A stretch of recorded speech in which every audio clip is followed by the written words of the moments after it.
sesi-on ziyasha.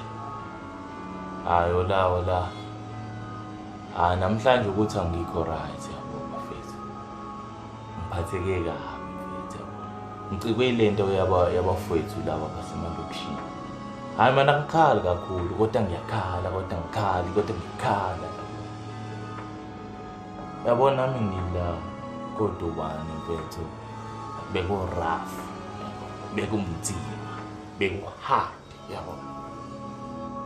Mina ngafika la ngashizila for a week yabo.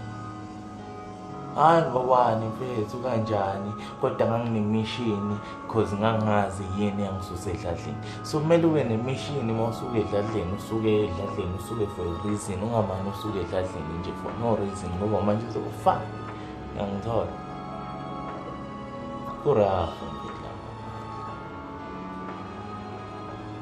angezwa. Ngitheni ngiphatheleni? Ngiyezwa man. No man, kulungile ngayishisa inkawu, ngishisa inkawu kulungile. Angizoyishisa vele. It's the only drug that I take yabo. It's the only drug that I use kahle. Ngoba manje yabo iyangisiza mina. Okay. Wenzenjani? Alright. No le pare yabona oled engicwele ngayo.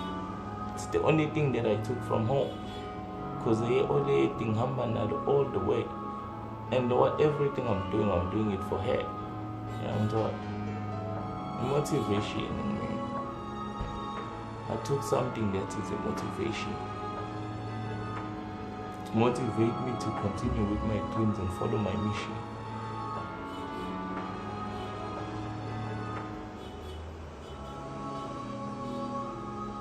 Kodwa no, hayi ngisawulova grande, ngi-right, ngirelaxile nje, angihluphi muntu yabo. Ngiyayiphandela, ngiyayifundela, ngiyayizamela, ngihasi namadoda.